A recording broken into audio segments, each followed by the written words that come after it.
Mucho gusto, mucho gusto, mi nombre es Natalia Zapata, yo soy residente de segundo año de la Universidad CES y el día de hoy les voy a hablar sobre hipertensión postparto.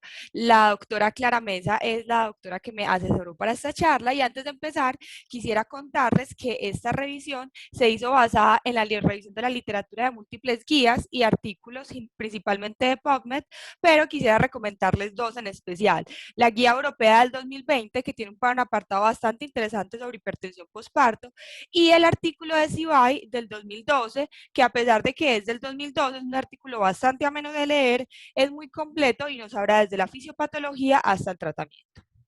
La motivación principal que tengo para realizar esta charla es que la hipertensión postparto es una patología bastante prevalente en nuestro medio.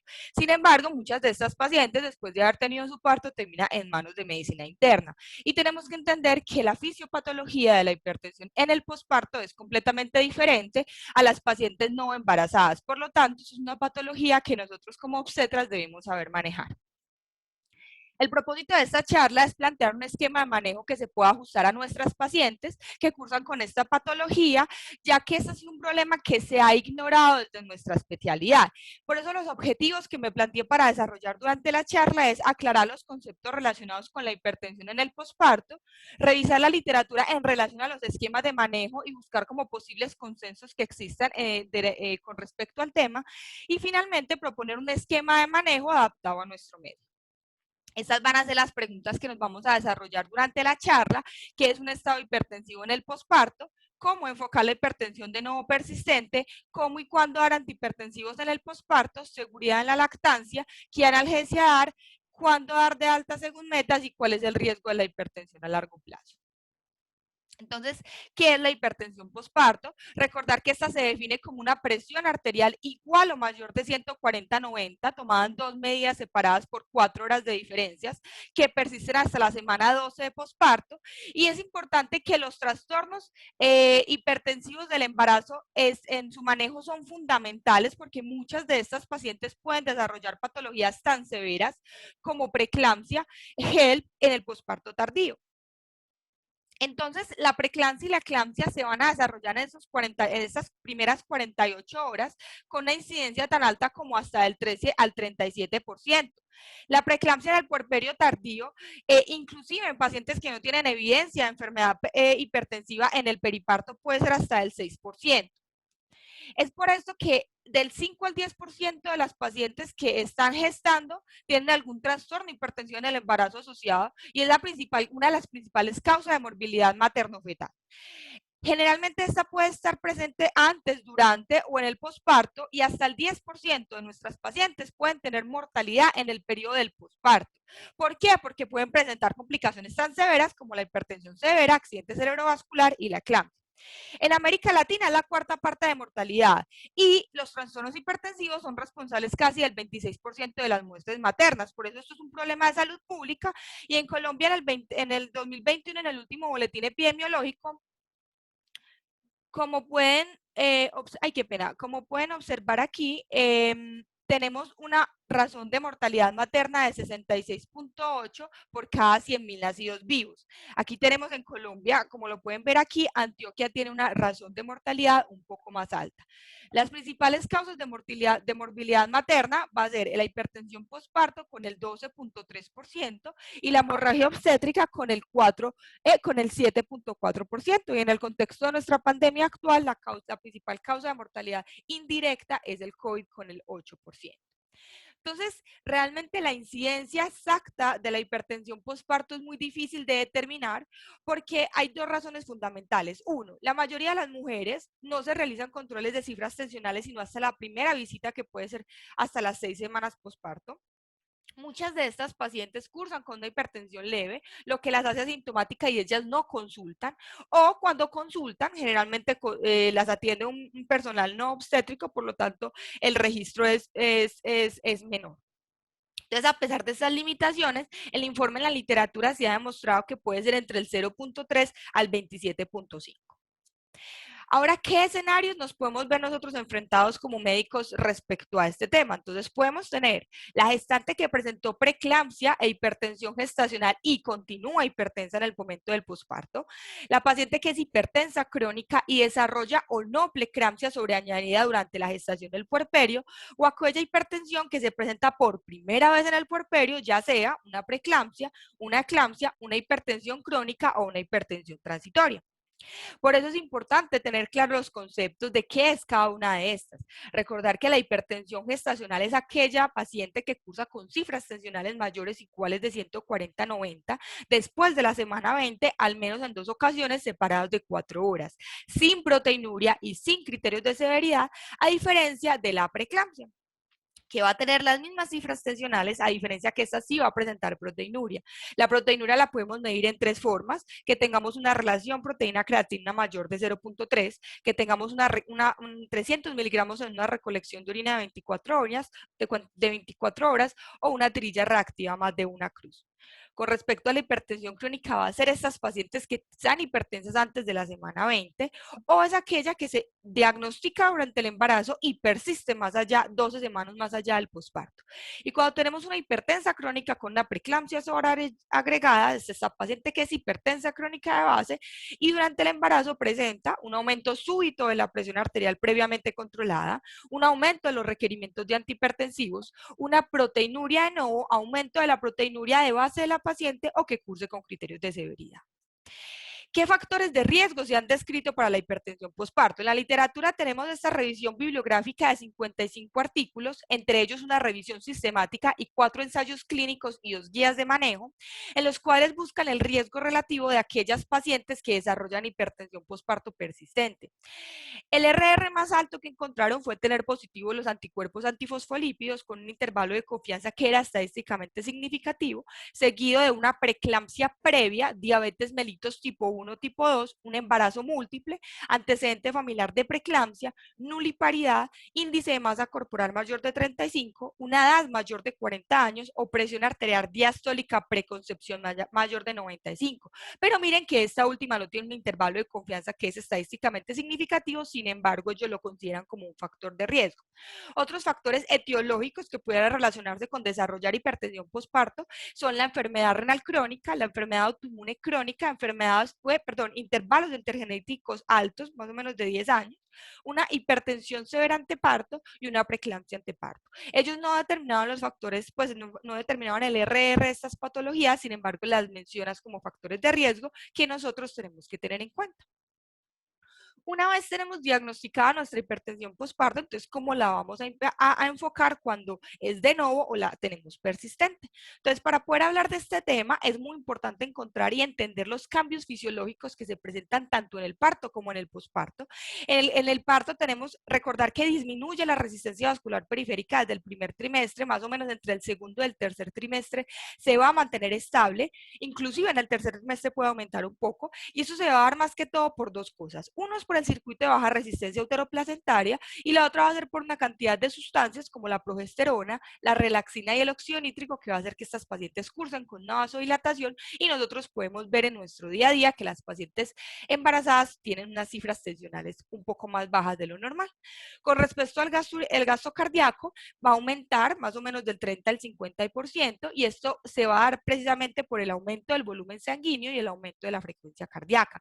Esto puede empezar aproximadamente a la semana 10 con un pico máximo entre la semana 26 y 29. Pero entonces, ¿qué pasa en el momento posparto que nosotros tenemos que tener en cuenta?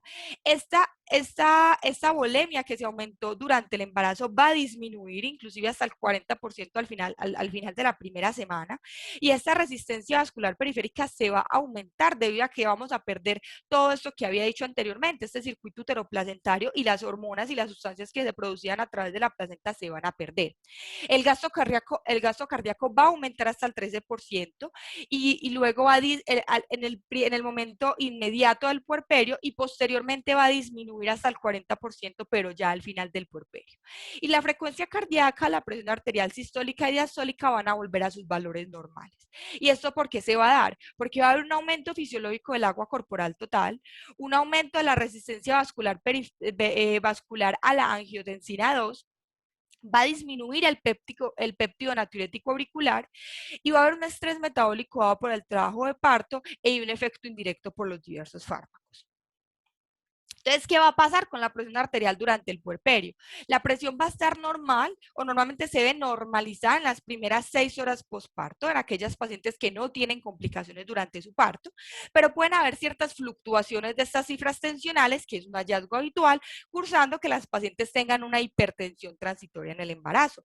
¿Y esto por qué se puede dar? Porque las pacientes tienen un adecuado control del dolor, o sea, una analgesia inadecuada, por la administración de algunos fármacos como los AINES o la efedrina. Cuando administramos un exceso de líquidos a las pacientes en el momento del parto, lo que causa una movilización de los líquidos al compartimiento intravascular y va a haber una restauración del tono vascular normal. Normalmente estos cambios pueden ocurrir entre el día 3 y el día 6 posparto, pero generalmente resuelven espontáneamente sin necesidad de tratamiento farmacológico. ¿Cómo va a ser este proceso? Entonces, de los primeros 3 a 6 días postparto, la presión arterial va a alcanzar su punto máximo y es aquí el punto crucial que nosotros como médicos tenemos que tener en cuenta porque las principales complicaciones en nuestras maternas en postparto se presentan en estos días y más o menos del 50 al 85% se va a normalizar estas cifras tensionales entre el día 16 más o menos 9. Otras pacientes que tienen factores de riesgo como el índice de masa corporal aumentado o antecedente de diabetes pueden persistir hipertensa a las 6 semanas posterior al parto y de estas el 20% pueden desarrollar hipertensión crónica. Y ya que aquellas pacientes que persisten hipertensas más de 12 semanas postpartos, decimos que están cursando con una hipertensión crónica. Existen dos factores importantes en la literatura que se han descrito para predecir la duración de la hipertensión arterial en el puerperio y es la severidad de la enfermedad antenatal y el inicio temprano de la preeclampsia.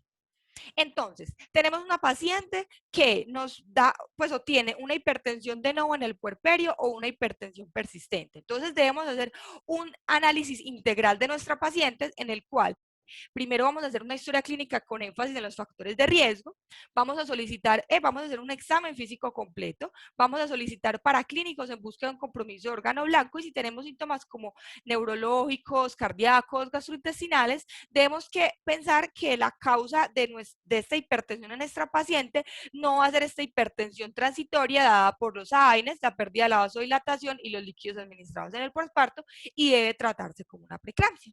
Entonces, la causa más común de persistencia de la hipertensión después de 48 horas en el posparto son estas tres causas.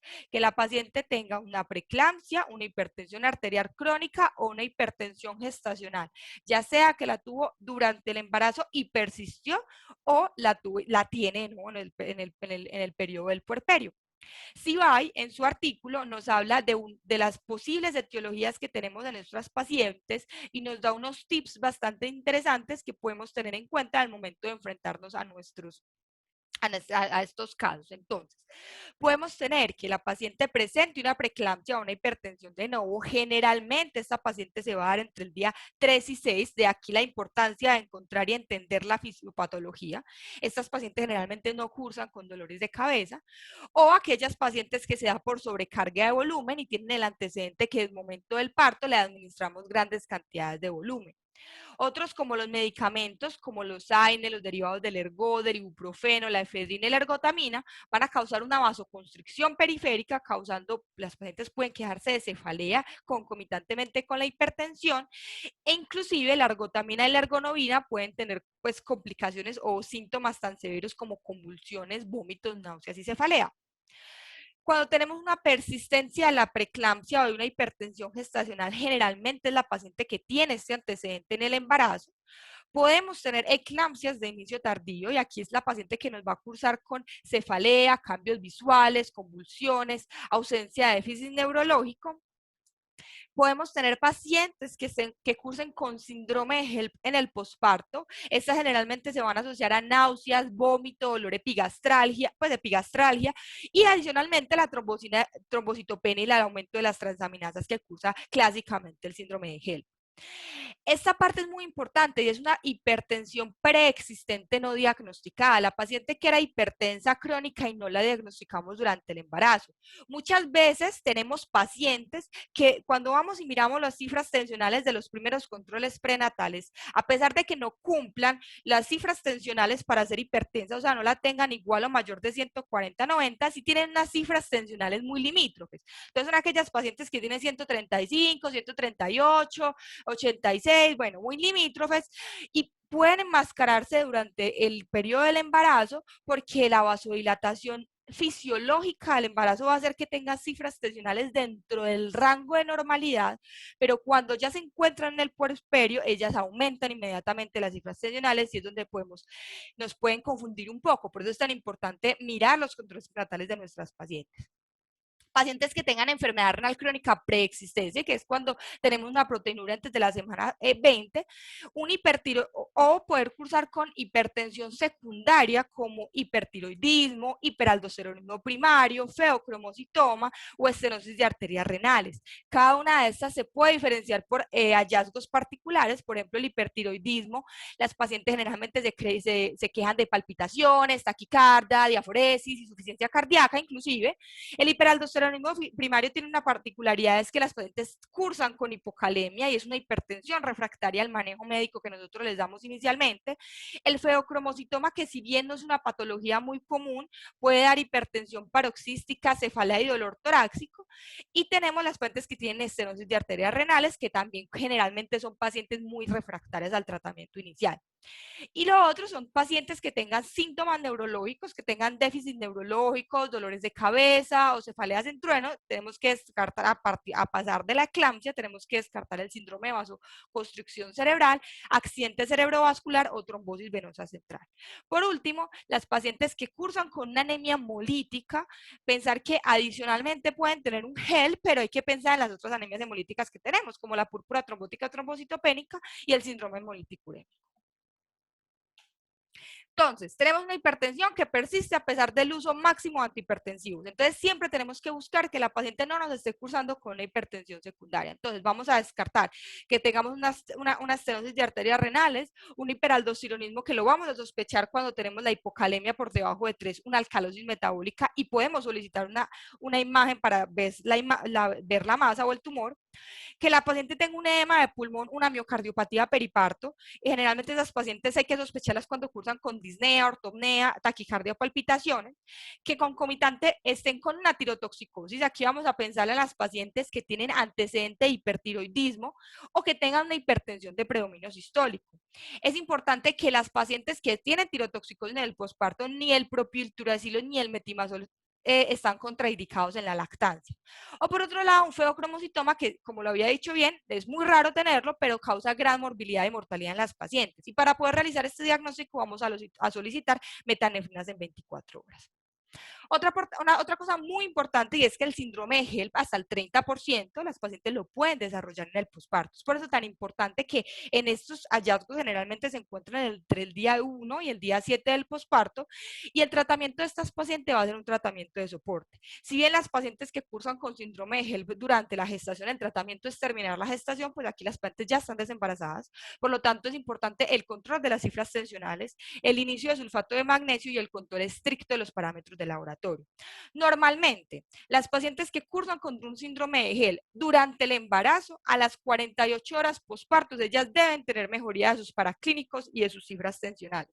Si tenemos una paciente que tuvo un síndrome de HEL y la paciente no evoluciona hacia la mejoría, tenemos que descartar estas causas y son las otras causas de anemias hemolíticas, que son la púrpura trombótica trombocitopénica, el síndrome hemolítico urémico, el hígado graso agudo del embarazo, la nefritis lúpica o el SAF catastrófico. Entonces, Sibay en su artículo nos habla de un esquema bastante interesante y resumido para tener en cuenta en nuestra práctica clínica y es, tenemos una hipertensión persistente o vamos a hacer una historia clínica detallada, vamos a mirar los síntomas cerebrales o gastrointestinales, mirar los paraclínicos que necesitamos, pues inclusive la proteinuria y vemos. Si tenemos la paciente que solo tiene hipertensión, vamos a suspender todos aquellos medicamentos vasoactivos y vamos a dar antihipertensivos en caso sea necesario. Y si la paciente tiene adecuada respuesta al tratamiento, pues no requiere más valoraciones. Y si no, tenemos que descartar que la paciente tenga una estenosis de las arterias renales o que tenga un tumor adrenal. Si tenemos una hipertensión y concomitantemente la paciente cursa con una insuficiencia cardíaca, taquicardia, palpitaciones, ansiedad o taquipnea, debemos pensar que la paciente pueda estar cursando con una tirotoxicosis o que tenga una cardiomiopatía o un feocromocitoma y debemos tratar según la causa encontremos. Si la paciente, por otro lado, tenemos una hipertensión más proteinuria, síntomas cerebrales y convulsiones, debemos tratarlo como una preeclampsia, iniciar el sulfato de magnesio, dadas a los antihipertensivos, pero si la paciente no presenta una adecuada respuesta al tratamiento, debemos solicitar una imagen, al igual que cuando tenemos una hipertensión con síntomas neurológicos de déficits neurológicos. Vamos a descartar que la paciente tenga un síndrome de vasoconstricción cerebral o una ACV. Cuando cursamos por otro lado con la paciente que tiene hipertensión y adicionalmente náuseas, emesis, epigastralgia, tenemos las enzimas elevadas hepáticas o trombocitopenia, la primera sospecha diagnóstica va a ser que la paciente esté cursando con un HELP, pero si la paciente no tiene una evolución normal o una evolución hacia la mejoría, tenemos que descartar las otras anemias hemolíticas como la púrpura trombótica trombocitopénica y las otras que les había mencionado anteriormente. Perfecto, entonces ya hicimos nuestro diagnóstico, ya descartamos causas secundarias, entonces cómo y cuándo le vamos a iniciar los antihipertensivos a nuestras pacientes. Entonces las diferentes guías, la COC y las NICE, tienen una particularidad y es que ellos no tienen un apartado solo de hipertensión postparto, ellos lo hablan de una manera muy global y hablan de que se recomienda iniciar tratamiento con cifras tensionales, la COC nos habla de 160 a 110 y las NICE nos hablan de 150 a 100. Sin embargo, la guía europea del 2020, por eso les dije que se la recomendé al principio de esta charla, sí nos habla de que en la hipertensión postparto, las pacientes deberíamos empezar tratamiento hipertensivo con cifras anteriores por encima de 140-90. Y para eso es muy importante recordar cómo vamos a tomar adecuadamente la presión arterial. Entonces, debemos evitar la nicotina o el café 30 minutos antes de la toma. La paciente debe estar 5 minutos en reposo, sentada de espalda, con los pies en el suelo, las piernas no cruzadas y el brazo a la altura del corazón. Si bien no podemos tomar las cifras tensionales sentadas, debemos, pues otra, la literatura nos habla de que se puede tomar de cúbito lateral izquierdo en el brazo izquierdo y recordar que siempre tiene que ser con el manguito adecuado. ¿Y por qué 160, 110? Todas las guías nos hablan de que las pacientes embarazadas, por eso es tan importante hacer la diferencia entre el posparto y una paciente que acaba de salir de un embarazo a la paciente que no está embarazada, y es porque por encima de 160, 110 se considera que la paciente está cursando con una urgencia hipertensiva. Por lo tanto, tiene mayor vulnerabilidad de las mujeres de desarrollar una ACV y ¿por qué los ACV? Por eso generalmente se presentan en estas primeras 48 horas posparto. La idea es bajar la presión arterial en los primeros 30 a 60 minutos y para eso podemos utilizar tanto agentes parenterales como agentes orales como el nifedipino y las pacientes deben tener una monitorización continua. Los paraclínicos iniciales que vamos a solicitar en estas pacientes, por lo menos estos básicos debemos solicitarlos para poder ver si la paciente sí tiene una preeclampsia severa. Entonces, debemos solicitar un hemograma, un recuento de plaquetas, la creatinina sérica, la LDH, las transaminasas y si bien la proteinuria. Recordar que la proteinuria tiene 3 formas de solicitarlas, como se los dije al principio, pero como ya estamos en hipertensión postparto, también tenemos que diagnosticar algunas causas secundarias. Por lo tanto, está bien en la literatura, la Sociedad Europea nos habla de que podemos solicitar ecocardiograma y electrocardiograma cuando estamos sospechando de una etiología cardíaca. Podemos solicitar resonancia o neuroimagen en caso de que tengamos síntomas neurológicos, drogas de abuso como causa secundaria o metanefrinas en plasma y orina. Los criterios de severidad en el posparto son iguales que las pacientes que están embarazadas, con cifras tensionales mayor de 160 a 110, la trombocitopenia, el compromiso renal, el compromiso hepático, el edema de pulmón y los síntomas cerebrales o visuales persistentes. ¿Y cómo vamos a hacer este manejo en la paciente posparto que tiene una hipertensión arterial aguda en rango de severidad? El objetivo inmediato es disminuir las cifras tensionales entre un 15 y un 25%. La idea es que se haga aproximadamente entre los primeros 30 a 60 minutos y el objetivo es tener una meta entre 140 a 150 y diastólica de 90 a 100. El objetivo de esto es reducir el riesgo de accidente cerebrovascular en nuestras pacientes y de complicaciones potencialmente mortales como una insuficiencia cardíaca congestiva, un edema agudo de pulmón o una insuficiencia renal aguda. ¿Cuáles van a ser los fármacos que tenemos? Van a ser los de primera línea, van a ser los mismos que utilizamos en nuestras pacientes embarazadas, que van a ser el nifedipino, el labetalol y la hidralazina. La COG nos tiene este cuadrito bastante interesante, pues con respecto a la dosis. Recordar que el labetalol es el medicamento que tiene la acción más rápida, que va aproximadamente entre el primer y el segundo minuto, pero este se debe evitar en pacientes que tengan asma, enfermedad miocardíaca persistente, que tengan una falla cardíaca descompensada, un bloqueo cardíaco o bradicardia. Con respecto a la hidralazina, generalmente estas pacientes pueden dar más hipotensión materna porque baja las cifras estacionales de una manera más rápida. Y con respecto al nifedipino, recordar que estos pacientes pueden desarrollar taquicardia refleja y cefalea. Y que el nifedipino que se ha estudiado para el manejo de las crisis hipertensivas son el nifedipino de 10 miligramos de liberación prolongada, no el de 30, que es el que normalmente nosotros manejamos en el Hospital General.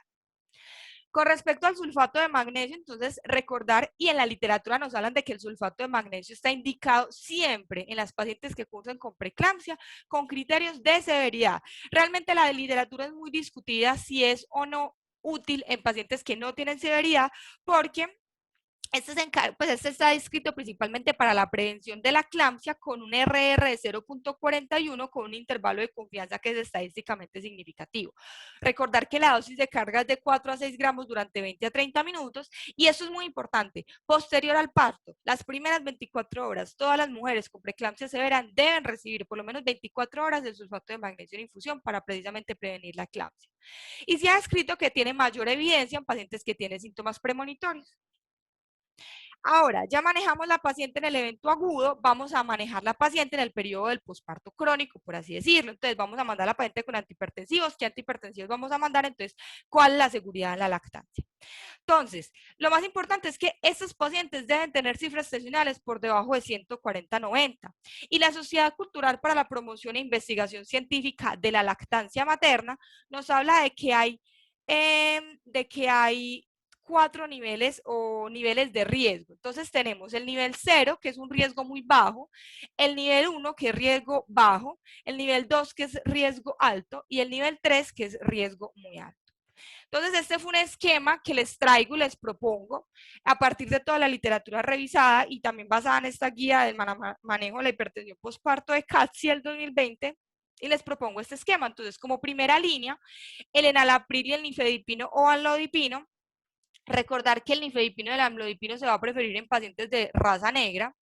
Como segunda línea, adicionar 2 fármacos o un tercer fármaco que va a ser un beta bloqueador como metoprolol o labetalol, y una tercera línea que va a ser la prazosina, pero cuando ya tenemos que montar una tercera línea de tratamiento, aquí ya tenemos que estar buscando una causa. Debemos evitar idealmente los diuréticos y los arados. Entonces, en el alapril, como IECA, es un inhibidor de la enzima convertidora de angiotensina y tiene como una ventaja de que reduce la resistencia vascular periférica, aumentando el flujo renal sin alterar la tasa de filtración glomerular. Es por eso que el enalapril es el medicamento de elección en pacientes diabéticas con enfermedad renal crónica. La dosis de este medicamento es del 5 al 20, de 5 a 20 miligramos, se puede dar entre 1 o 2 veces al día con una dosis máxima de 40 miligramos al día. Miren que este medicamento es nivel 0 de riesgo, realmente se excreta muy poco en cantidad en leche materna, por lo tanto se considera seguro en la lactancia. El otro IECA estudiado es el captopril, también es nivel 0 en la lactancia, sin embargo, este tiene un poco más de eventos adversos con respecto a la tos que en el alapril. Los demás IECAs no tienen evidencia suficiente para recomendarlo en la lactancia. Con respecto a los calcioantagonistas, el nifedipino como calcioantagonista dihidropiridínico, y es importante aquí recordar que los únicos calcioantagonistas que se han estudiado que son compatibles con la lactancia son los dihidropiridínicos. Este mejora la función del flujo renal sanguíneo y por lo tanto mejora la diuresis, lo que lo convierte en medicamento de elección para mujeres que tienen sobrecarga de volumen. La dosis va entre 30 y 60 miligramos, una o dos veces al día, con una dosis máxima de 120 miligramos al día. El nivel de riesgo en la lactancia es nivel 0, realmente no se le conocen efectos adversos al recién nacido y se excreta realmente en cantidades no significativas en la leche. Recordar que se puede dar taquicardia, cefalea y enrojecimiento facial. Por otro lado, tenemos el amlodipino. Miren que este sí se cataloga como nivel 1 de riesgo de lactancia, por lo tanto vamos a preferir el nifedipino por encima del amlodipino. La dosis va de 5 a 10 miligramos de 1 a 2 veces al día con una dosis máxima de 10 miligramos al día, pero ese se considera como una alternativa para el nifedipino. Con respecto a los beta bloqueadores, tenemos el metoprolol. El metoprolol es un beta 1 selectivo. Él reduce la frecuencia cardíaca y el gasto cardíaco, por lo tanto lo convierte en el medicamento de elección para madres hipertensas con tiroiditis postparto o en pacientes que tengan cardiomiopatía o cardiopatía previa. La dosis va de 50 a 100 miligramos hasta 3 veces al día con una dosis máxima de 400 miligramos al día. Miren que el metoprolol es nivel 0 en la lactancia. El labetalol también va a ser nivel 0 en la lactancia, tiene una dosis aproximadamente, estamos hablando del labetalol oral, una dosis de 100 miligramos de 1 a 2 veces al día con una dosis máxima de 2,4 gramos. Y miren que el carvedilol es un fármaco que es nivel 1 de riesgo. Cuando vamos a mirar el esquema que generalmente montan los internistas a nuestros pacientes en el posparto, ellos generalmente siempre inician con carvedilol. Es por eso que es importante nosotros como obstetras hacer este manejo inicial de la presión arterial de nuestras materas postpartos. Los bloqueantes alfa-adrenérgicos como el prazosin, este alfa-adrenérgico que causa una vasodilatación periférica porque inhibe de la manera selectiva y competitiva los receptores alfa-1 postsinápticos vasculares. Tiene la ventaja de que tienen menos incidencia de taquicardia refleja y tiene una ventaja muy alta con respecto a los otros antihipertensivos. Y es que tiene dosis muy alta, o sea, una dosis máxima muy alta. Podemos empezar en 1 miligramo hasta 3 veces al día y lo podemos aumentar hasta 20 miligramos al día. Pero miren lo que vemos aquí, es nivel riesgo 2 en la lactancia. Realmente el medicamento no ha sido muy estudiado y vemos muy comúnmente que apenas nos agotamos la primera línea de tratamiento, inmediatamente ponemos prazosin en nuestros pacientes y miren que tenemos otras opciones terapéuticas antes de iniciar con el prazosin, más que todo por el riesgo y la compatibilidad de ese medicamento en la lactancia. Con respecto a los diuréticos, realmente los diuréticos tienen una indicación muy clara en el posparto y es que solo está indicado en pacientes que tienen hipertensión con sobrecarga hídrica y edema de pulmón. La furosemida es un diurético de ASA. Este lo que hace es que disminuye la resistencia vascular renal y aumenta el flujo renal, causando pues una diuresis. La dosis es de 20 a 40 a 80 miligramos al día con una dosis máxima de 600. Es un nivel 1 en la lactancia. Sin embargo, a pesar de que no tiene muchos efectos en el recién nacido, sí puede inhibir la lactancia. Lo mismo pasa con la hidroclorotiazida y con la espironolactona, siendo la hidroclorotiazida un mejor perfil de seguridad en la lactancia que los otros dos antihipertensivos como espironolactona y la furosemida. La espironolactona tiene una ventaja y es que es el medicamento de elección en aquellas pacientes que cursan con un hiperaldosteronismo primario. Por otro lado, los agonistas alfa-adrenérgicos como la clonidina también es una alternativa muy buena para el control de las cifras tensionales. Este lo que hace es que inhibe los estímulos del sistema nervioso simpático, reduciendo la resistencia vascular periférica con una dosis de 1,15 a 2, máxima de 2 miligramos al día. Es un nivel 1 de riesgo en la lactancia, sin embargo, tiene un riesgo teórico y es que puede inhibir la prolactina. Los estudios han demostrado que cuando comparamos clonidina con captopril para el desarrollo de preeclampsia severa en el posparto, la clonidina no es inferior a los IECAS. Sin embargo, tenemos que tener en cuenta esto, la inhibición de la prolactina y por lo tanto la inhibición de la lactancia. Y por otro lado, la alfa-metildopa es un excelente antihipertensivo en el posparto. Es riesgo 0 en la lactancia, pero está asociado a depresión posparto, por lo tanto nosotros pues evitamos usarlo. Los arados realmente la evidencia es insuficiente para recomendar su uso, entonces a pesar de que causa menos efectos adversos como tos y rash, siempre vamos a preferir los IECAS. La Sociedad Europea nos muestra esta tabla, ellos nos hablan de que estos son los medicamentos pues que ellos recomiendan idealmente que son compatibles con la lactancia. Ellos refieren que todos excretan con leche materna, pues excretan por leche materna y ellos sugieren específicamente el labetalol, el nifedipino y el enalapril como primera línea para madres lactantes. Esta fue una revisión sistemática que hizo Cochrane, en el cual se incluyeron 9 ensayos clínicos aleatorizados, evaluando para prevenir la hipertensión postparto. En 4 de estos ensayos clínicos, con 358 pacientes, a las mujeres se les diagnosticó una preeclampsia severa y de estos, 2 de ellos, con un total de 282 mujeres, utilizaron la furosemida profiláctica de 20 a 40 miligramos durante los primeros 5 a 7 días versus placebo y realmente no hubo una diferencia estadísticamente significativa, como podemos ver aquí en la tabla.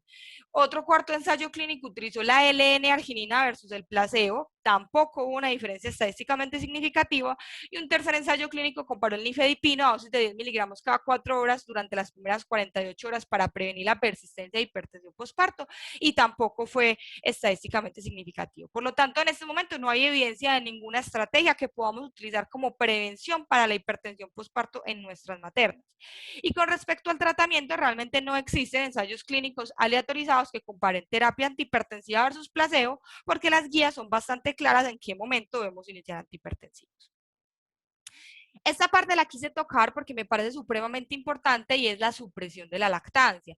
¿Qué pasa en estas pacientes que por alguna razón no pueden lactar a sus hijos porque tienen una preeclampsia muy severa, su neonato está hospitalizado? Entonces, generalmente, que vemos muy comúnmente, que nosotros solemos prescribir bromocriptina para la supresión de la lactancia. Sin embargo, la bromocriptina está contraindicada específicamente en los trastornos hipertensivos del embarazo. O sea, no podemos dar bromocriptina en pacientes que tengan un TAE, ni en hipertensión no controlada, ni en patología cardiovascular grave.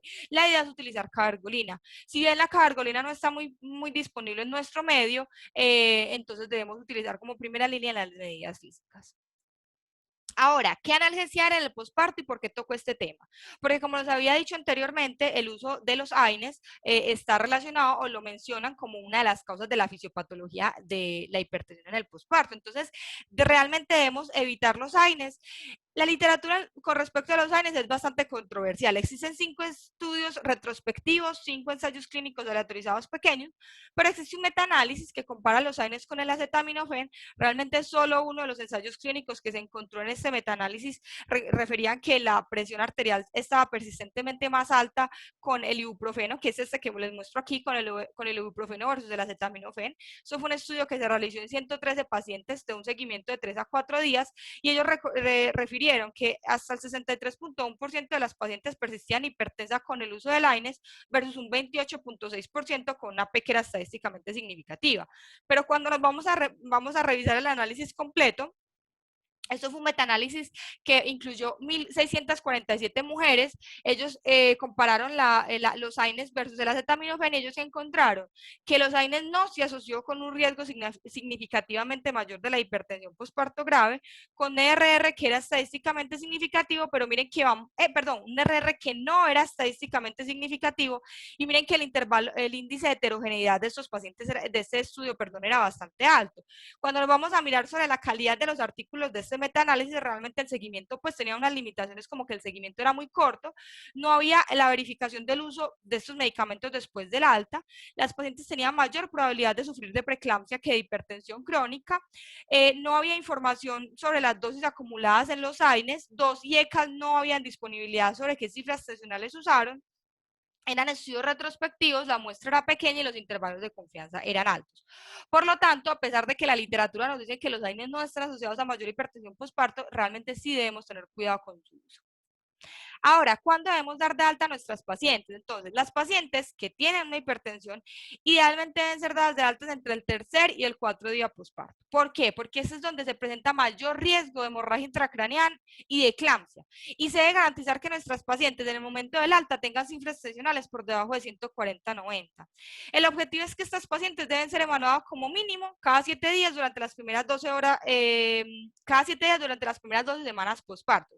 ¿Con qué objetivo? Uno, es identificar la evolución de la hipertensión hacia la mejoría o hacia la cronicidad, o regular el tratamiento farmacológico de estas pacientes. Entonces, recordar que, dado que la preeclampsia también puede tener una presentación tardía, la Sociedad Europea nos recomienda que al menos una vez al día, durante los primeros 5 días después del parto, se debe tomar las cifras tensionales al menos una vez. Y que se recomienda que las pacientes tengan control cada 2 días después del alta, por lo menos una semana. ¿Por qué? Porque estas pacientes pueden presentar una preeclampsia severa y nosotros no darnos cuenta. Entonces, si la paciente no tiene ningún antecedente de hipertensión, se le podría suspender el medicamento antihipertensivo a la paciente la tercera semana postparto, siempre garantizando unas metas de cifras tensionales durante 48 horas. Y siempre debemos vigilar los signos de hipotensión. ¿Y por qué les digo esto? Porque muchas de nuestras maternas se van para la casa con antihipertensivos por un mes, ellas se siguen tomando las dosis de antihipertensivos, y miren que según la fisiopatología lo más lógico es que ellas vayan disminuyendo las cifras tensionales y por tanto vayan requiriendo menos dosis de antihipertensivo. Muchas veces estas pacientes llegan con cefalea a los servicios de urgencia y no es porque estén teniendo una preeclampsia, sino porque están cursando con síntomas de hipotensión. ¿Qué nos dice la guía europea? Que todas las pacientes después de la sexta semana posparto se les debe solicitar un mapa de una proteinuria. Ellos hablan de que la proteinuria generalmente se resuelve a la primera semana y que mujeres que sean hipertensas o que persistan hipertensas, que tengan menos de 40 años, siempre se les debe pues, hacer estudios para una hipertensión secundaria. Esto fue un estudio muy bonito, esto fue un proyecto de mejora continua basado en la recomendación de la COE que sugería como el uso de la telemedicina para facilitar la atención en seguimiento médico ambulatorio. Esto fue un protocolo que se hizo para mirar el cumplimiento de la monitorización de las cifras tensionales después del alta. Tuvo un total de 499 mujeres entre el 2018 y el 2019. ¿Y qué se hizo? Se controló la presión arterial durante los primeros 5 días, la paciente en su casa. Si la paciente estaba en meta, se podía cancelar esa cita de los primeros 7 días. Si no estaba en meta, se reprogramaba una cita para ya sea iniciar antihipertensivos o ajustar el antihipertensivo. Y posteriormente se hacía un control de 2 a 6 semanas posparto. Realmente el cumplimiento del programa fue bastante alto, hasta el 83% de las pacientes continuaron en el programa después de las 3 semanas y aumentó la tasa de asistencia de las pacientes a la cita de revisión posparto, que antes era de 60 y pasó al 88%. Hasta el 98% de, de estas pacientes dijeron que estaban satisfechas con el programa. Sin embargo, nosotros tenemos dificultades en nuestro medio. Nuestros pacientes no tienen acceso a internet, no tienen acceso a nuestros dispositivos móviles y es muy difícil que ellas tengan la facilidad de tomarse las cifras tensionales en su hogar. Por lo tanto, es una opción utilizar la telemedicina como auge en nuestra época, pero tenemos que contextualizarnos en nuestro medio.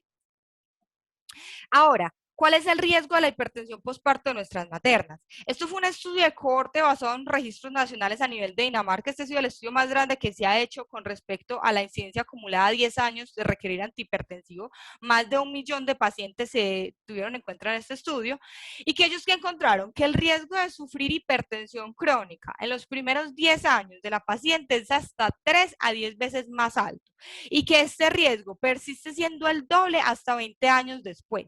1/3 de las pacientes que tuvieron cualquier trastorno de hipertensión en el embarazo pudieron desarrollar hipertensión crónica dentro de la primera década del posparto y eso también está muy relacionado con la edad. Como podemos ver en esta gráfica, las pacientes que tenían entre 20 años, realmente la frecuencia de hipertensión crónica en la primera década de posparto fue del 14 versus el 4%, mientras si las pacientes tenían más de 40 años, podían ser tan altas como del 32 al 11%. Por lo tanto, es muy importante que nuestras pacientes, cuando les vayamos a dar de alta, entender que ellas tienen un riesgo cardiovascular más aumentado, por lo que hay que darles indicaciones de estilos de vida saludables, de adecuada alimentación y de ejercicio. Por otro lado, esto fue un estudio de corte retrospectivo y de los trastornos hipertensivos en el embarazo, el riesgo es aún mayor cuando la preeclampsia, cuando la persona, cursa con una preeclampsia severa. Este fue un estudio que se hizo en 200 mujeres que se sometieron a un mapa y a una medición en el consultorio una vez pues al año después del parto, y ellos que encontraron que las pacientes que tienen un antecedente de preeclampsia grave, el 14.5% de estas pacientes desarrollaban hipertensión crónica, el 17.5% hipertensión enmascarada y el 9.5% hipertensión de bata blanca. Y solo el 24% de estas mujeres fueron diagnosticados con una toma en el consultorio. Es por eso que este estudio y la Sociedad Europea nos recomienda que a todas las pacientes 6 meses después del parto se les debería ofrecer mapa a todas ellas. Sin embargo, nuestro medio pues es complejo por costo-beneficio. Bueno, por último, quisiera terminar pues como con algunas conclusiones y es la importancia de entender la fisiopatología en el posparto, recordar que es completamente diferente a la paciente hipertensa no embarazada, por eso los obstetras debemos hacernos ese primer enfoque inicial nosotros, que siempre se va a preferir IECAS, calcioantagonistas y beta bloqueadores como antihipertensivos seguro en la lactancia, que se debe buscar una causa secundaria cuando el manejo es refractario al manejo adecuado y que se debe realizar un adecuado seguimiento ambulatorio porque recordar que nuestras pacientes tienen aumento del riesgo cardiovascular. Muchas gracias.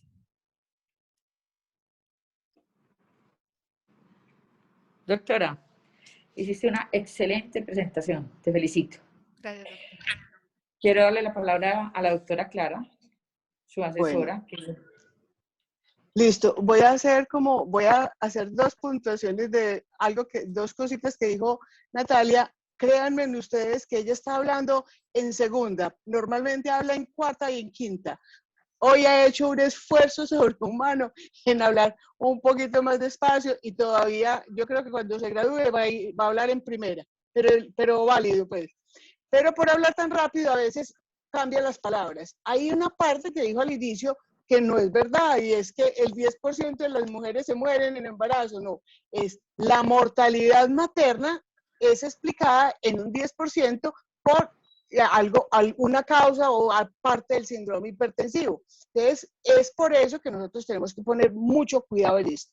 Por allá también hizo otro cambio en relación al manejo de el esquema que propone Natalia es cuando la paciente ya hemos manejado la crisis o la emergencia en el posparto y la entramos en un cuadro de persistencia de la hipertensión, se proponen esos esquemas de manejo que son muy interesantes, tienen detractores y no, porque tampoco es que haya un ensayo clínico controlado que nos permita facilitar esto. Los puntos de corte son muy diferentes entre los americanos y los europeos. Los europeos son mucho más estrictos en los valores de presión arterial, mientras, o por lo menos en ese límite, mientras que los americanos son más laxos y, como dijo Natalia, meten todo en el mismo bulto.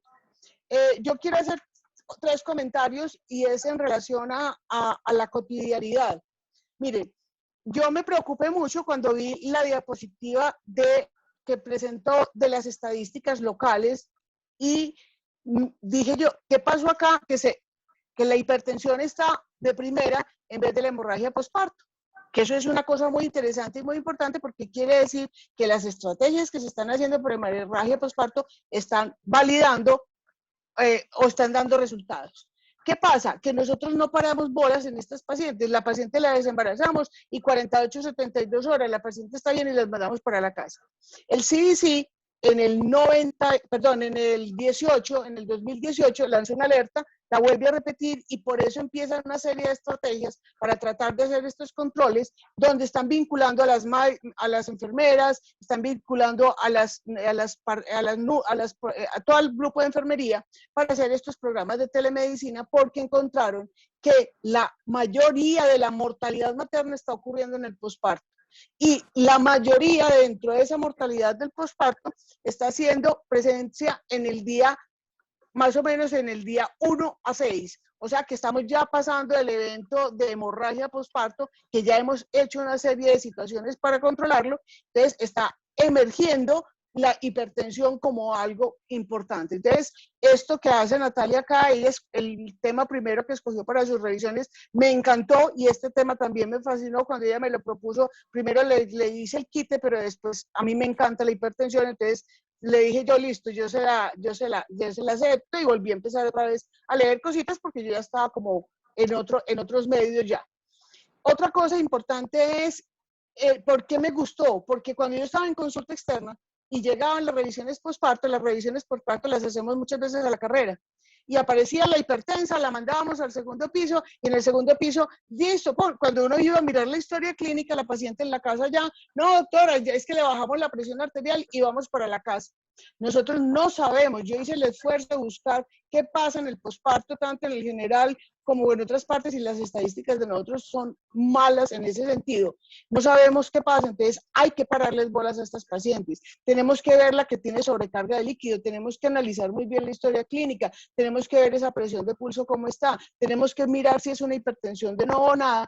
Y la otra cosa fantástica es, tenemos que empezar a trabajar PIP en estas mamás. ¿Por qué? Porque si a mí me dicen que tengo una probabilidad tan alta de ser hipertensa posteriormente, hombre, vamos a trabajar con ellas y nosotros finalmente solucionamos el problema de esto por las citas y que no tenían acceso, diciéndoles que llega el quinto piso ahora y nosotros la revisábamos, íbamos haciéndole un seguimiento 15 a 20 días posparto para tratar de subsanar ese problema que es un problema real. Nuestras pacientes no les podemos hacer vigilancia en el posparto. Y esta es una parte de lo más importante de Natalia, es abramos el ojo en estas pacientes. Eso era todo. Natalia hizo una muy buena revisión, hizo un esfuerzo sobrehumano en muchas cosas y a mí me gustó la revisión. Muchas gracias, doctora Clara, por tus apreciaciones. Bueno, abramos el debate para otros profesores, compañeros que quieren hacer comentarios o preguntas.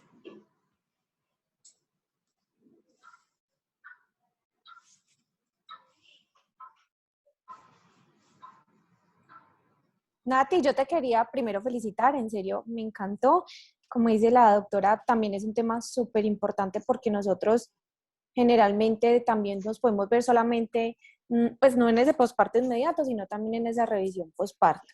Me parece que nos dice muchos como tips, herramientas, porque también nosotros nos deshacemos muy fácil o simplemente como esa paciente que no se controla la presión, al segundo día ya interconsulta por medicina interna y yo sé que son muchos acercamientos que también podemos hacer nosotros y la verdad, en serio, muchas gracias.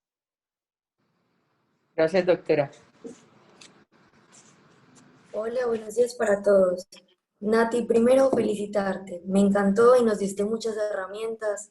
Esos cuadritos de primera línea, segunda línea y tercera línea, excelentes. Y lo segundo, tengo una pregunta. Tú nos hablabas de la hipertensión postparto en pacientes que estaban usando AINES o que también tenían líquidos. Me gustaría saber cómo hacer esa diferenciación entre la hipertensión posparto que ya va a quedar pues con la paciente o la que se está viendo asociada a este tipo de medicamentos. Gracias, Mari. Entonces, bueno, primero hay que recordar que la causa, una de las posibles causas de que la paciente curse con hipertensión de nuevo es que, perdón, que porque curse con hipertensión de nuevo es que tengamos esa paciente que durante el parto le administramos muchos líquidos o tengamos el uso de AINES. Entonces, primero es más que todo como una fisiopatología de la posible hipertensión transitoria. Y en la tabla que les mostraba de CIBAI, entonces, si tenemos el antecedente de que la paciente persiste hipertensa, a pesar de un adecuado manejo con antihipertensivos, podemos primero retirar los medicamentos y eso es más que todo como sospecharlo. Y lo otro es, si vemos que la paciente está muy edematizada, le administramos muchos líquidos, esta puede ser la causa. Que si requiere un antihipertensivo va a depender de las cifras tensionales que la paciente tenga. Eso no significa, generalmente estas pacientes responden más o menos entre las primeras 48 horas postparto, que es otro tips que nos puede ayudar para sospechar esa causa, pero si la paciente requiere antihipertensivo se le puede montar y posteriormente se le puede montar sin ningún problema.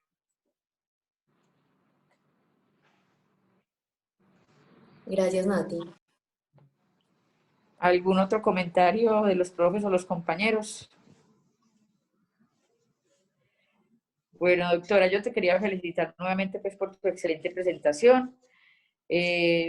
La recomendación principal que te daría es hablar un poco más despacio y pienso que es parte del proceso, pero a pesar de que hablaste muy rápido, nos tuviste cautivos toda la presentación, o sea, no nos dio dificultad para captar todo este proceso pues de toda la manera como desarrollaste pues tu charla. Te quería decir que la cabergolina sí se consigue fácilmente, tiene menos efectos colaterales que la bromocriptina, entonces, y ya está regulada. Entonces es un medicamento pues con una mejor opción para lo que estabas explicando ahorita con relación a la lactancia. Perfecto. Y te quería hacer una pregunta porque hablaste, tenías varios objetivos y todos los cumpliste de una manera clara y juiciosa y organizada, pero con relación a los analgésicos que dijiste y lo que implicaba el uso de analgésicos y sobre todo hiciste énfasis en el ibuprofeno y lo que implica pues el desarrollo de la hipertensión, dependiendo pues cómo se maneje, ¿cuál sería el analgésico y antiinflamatorio ideal que nos disminuiría este riesgo? Porque sabemos que el Doles nos acompaña o el acetaminofén permanentemente y es un medicamento pues manejado a las dosis adecuadas, seguro. Pero el complemento a este acetaminofén, ¿cuál sería el ideal según la revisión que hiciste? Doctora, realmente los artículos hablan de que el uso de AINES no está como relacionado con un aumento de las cifras tensionales. Si nosotros tenemos pacientes que tienen cifras tensionales en metas y la tenemos con AINES, pues porque realmente los estudios no hablan de un AINES en específico, ese pues en especial del ibuprofeno, pero estoy hablando de los AINES en general porque la fisiopatología pues es la misma en todos, se podría utilizar. Sin embargo, si nosotros tenemos una paciente que persistentemente está hipertensa, a pesar del uso de los antihipertensivos, una de las opciones es retirar el AINES y utilizar otras técnicas como por ejemplo los opioides, pues que no vendría siendo pues la segunda línea de tratamiento, pero en caso tal de que tengamos la hipertensión persistente, la idea es quitar noxas para tratar de controlar la cifra de tensión arterial. Adriana, dame la palabra, porfis. Doctora Clara, tienes la palabra. Bueno, miren, hay dos cosas aquí con la hipertensión. Eso para mí sería un tema de revisión porque ha sido una cosa de discusión grande e importante. Lo que encontró Natalia es que básicamente había un ensayo clínico controlado que aparentemente hablaba de que había un incremento de la presión arterial cuando se comparaba el ibuprofeno con el acetaminofén. Pero el metaanálisis, que es un metaanálisis de una calidad muy regular, por el tipo de estudios que lo están introduciendo, se introducen en él, y porque eso es lo que hay, no es muy aclaratorio. Entonces, ¿qué tenemos que tener en cuenta? Y es parte de la de la deducción farmacológica de los medicamentos. ¿Por qué se compara con el acetaminofén? El acetaminofén, recuerden ustedes que no es tan inocuo, porque recuerden que el acetaminofén, a pesar de que no es un antiinflamatorio, porque en el sitio de la inflamación es degradado por la peroxidación, el acetaminofén es metabolizado por una de las enzimas CYP 450 y hay pacientes o hay mujeres que están inducidas porque consumen algún tipo de medicamento, porque se están comiendo algo verde, porque están desnutridas, etcétera, etcétera. Entonces hay pacientes que están inducidas en eso, y entonces en esos pacientes la dosis tóxica es muy cercana a la dosis normal que uno puede utilizar de acetaminofén en los pacientes, y al cabo del tercer día puedo tener un riesgo de daño hepático, lesión hepática o daño renal, que me empeoraría la presión arterial porque entonces tendría una disminución de la filtración y tendría un aumento del volumen. Por eso es que lo comparan con el acetaminofén, además de ser un medicamento de uso común. No es que no lo usemos, hay que usarlo, pero con mucho cuidado, sobre todo en ciertas pacientes, y hay que seleccionar muy bien. Nosotros tenemos dos escenarios. La paciente en el escenario tipo Las Américas, en el escenario tipo El Rosario y en el escenario tipo Hospital General, donde hay medicamentos que están a la disposición. Por ejemplo, la cabergolina no se consigue a la disposición libre de nosotros en el Hospital General. Sí se consigue en otras partes. Pero los AINES y los antiinflamatorios, todos en el mismo grupo, tienen un riesgo, y es que todos van a tener un problema en relación a las prostaglandinas, y estamos hablando de prostaciclina y estamos hablando de tromboxano. La inhibición que se produce en la plaqueta, como no tienen núcleos permanentes, pero el endotelio sí puede volver otra vez a sintetizarlo, pero se va a demorar, sobre todo cuando tengo un problema hipertensivo, porque tengo el endotelio averiado. Entonces, cuando yo tengo estos antiinflamatorios, ¿qué pasa? La filtración glomerular se va a disminuir. Entonces, ¿cuál utilizo? Tengo que analizar cómo lo estoy utilizando y vigilarlo. ¿Por qué? Porque no, hay que utilizarlo, porque si yo tengo dolor, a mí me sube la presión arterial. Eso es absolutamente lógico. Entonces, tengo que buscar el analgésico ideal a unas dosis precisas, tengo que vigilarlo. Pero si sospecho que es el antiinflamatorio o el acetaminofén el que está generando el problema, los debo retirar y buscar un opioide o alguna de las alternativas analgésicas no tan buenas. ¿Qué pasa? Yo defendería capa y espada la analgesia posparto con la epidural. El catéter nos sirve las primeras 24 horas y eso nos permitiría que la paciente rápidamente pueda restablecer y los umbrales de dolor son más fáciles de manejar. Pero eso no lo tenemos nosotros a nuestra disposición en los hospitales públicos. Sí pudiera estar en los hospitales privados. Entonces, el manejo hay que hacerlo, debe ser juicioso, y todos los AINES entran en el mismo grupo. ¿Por qué? Porque el mecanismo por el cual van a desencadenar el problema es similar en todos. Entonces, se usan, hay que vigilarlo, y sobre todo cuando yo ya llevo más de 3 días, yo digo, ¿y por qué estoy? La paciente ya no debería tener necesidad de tanta analgesia. Entonces, algo está pasando. Revisemos a ver qué es lo que está pasando. Se está parando mal, está porreando la herida, tiene un hematoma. Busquemos otras cosas que nos puedan estar ocasionando el dolor. Perfecto, doctora. Muchas gracias. Bueno, damos por concluida la reunión del día de hoy. Un feliz día y muchas gracias a todos por estar presentes. Muchas gracias. Hasta luego. Chao, Nati, Chao, Nati, gracias. suerte a todos.